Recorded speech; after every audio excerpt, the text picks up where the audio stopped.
My name is Richard Marks. I'm in the R&D group. I work on user interface technology and other projects. The R&D group has lots of different things that it does, but mostly it provides layers of things that the games build upon. Sometimes it's hardware, sometimes it's software. We don't actually make games, we just make things that are helpful for games. I've been at Sony for 10 years now, actually this month, and I've been involved in many projects. I worked with the physical simulation group, the voice recognition group, and I worked on the iToy and the PlayStation Eye, and a few other projects as well. So the mission of our R&D department is it's to catalyze new ideas in the entertainment industry. What that really means is we try out new things before they actually become a game to see if they're kind of fun and make sense to turn into a game at some point. So we create technology demonstrations and just kind of little demonstrations to prove a point or to evaluate something. Then we show those to the game developers and let them see what we've discovered, and then they take it further and make it into something more. So for example, for the motion controller project we're working on now, we have so many different little iterations of it that we've tried out. Some made out of clay, where we just wanted to feel the way it felt a certain way. Some that have like a PVC tube and a ping pong ball on the end to try to evaluate really quickly if it would work at all. And then they move on, and then the engineering department gets involved and starts to make more and more interesting or realistic looking hardware, and then the design groups start to get involved too to make it look nicer. For iToy Play, I went over to the London studio and worked with those guys on some we just did different little technology pieces, and they learned how all the system worked pretty much as well as I understood it. And so all of the knowledge I had we transferred to them, and then they were able to make any kind of game they wanted to based on the camera. So a lot of the things that are in iToy Play, especially the playroom part of it, are from tech demos that we'd made while I was there together. So with PS2, we started with a pretty much off-the-shelf webcam kind of technology, and then we made a few engineering decisions to make it for gaming. And in particular, the biggest one was we made sure that it could do 60 frames per second, because that's really important for being able to track fast motions, and it gives a very fluid look of the video. With PlayStation Eye, we had a lot more ability to define exactly what we wanted. So we made sure that the video would be uncompressed actually out of the camera. Again, we really required that it could be 60 frames per second, and this one can even go up to 120 frames per second as well. We added a microphone array with 4 microphones across the top here, so that it actually can control the direction that it listens in effectively. So you could do even better noise cancellation for video chat or for voice recognition.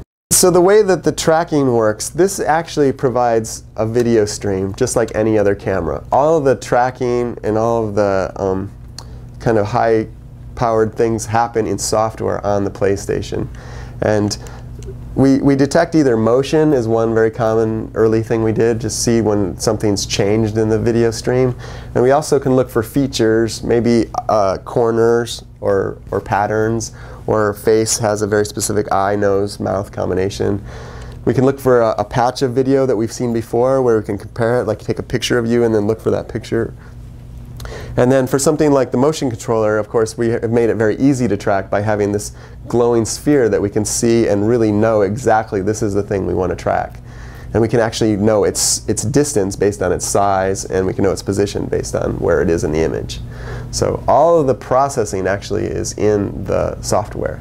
So one of the other reasons we really pursued the camera technology is because we thought it was very multi-purpose. Not only could you use it for tracking the user or that kind of thing for games, but also for video chat and being able to do a video conference with somebody, or just to take pictures for a high score, or to take pictures for any purpose, really.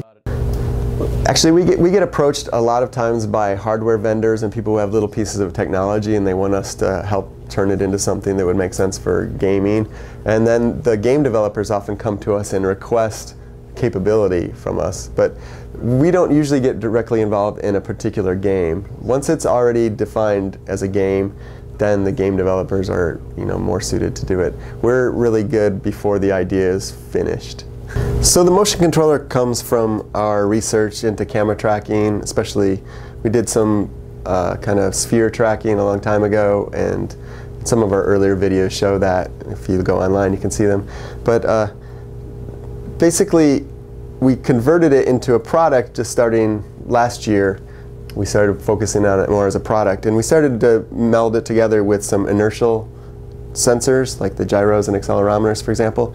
So altogether we realized that having this kind of position capability and the angle capability made for a really rich system for games to use. From gyros and accelerometers you can get kind of the angle that the thing is at, roughly, and then the position where it is in the space we get from the camera seeing the sphere and where it is and its size. That tells us the 3D location of the device. So those together give us the full information about everything that the device is doing.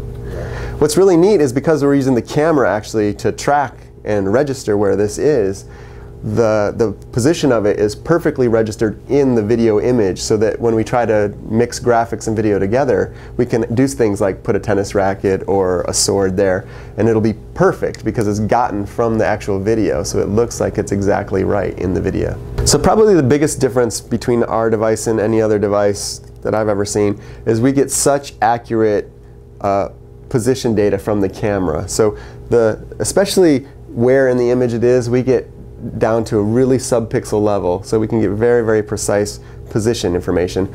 And that's something that people really haven't been able to do before.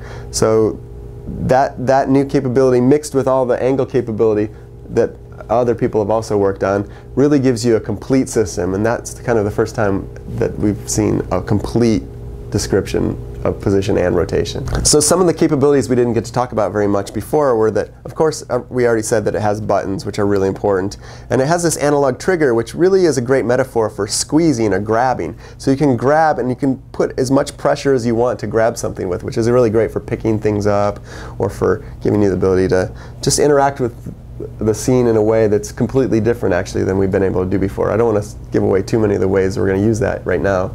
And then of course another great thing that this has is feedback through Rumble, so it can give you some feedback about what's happening through Rumble, which is very private and only you're getting, versus another great thing, of course, the most obvious, is the glowing sphere can change color, and that can give you information about what's happening. So it can change color to match what's happening in the game. All these things, I think, are ways that really are new ways to interact with games that we haven't seen before.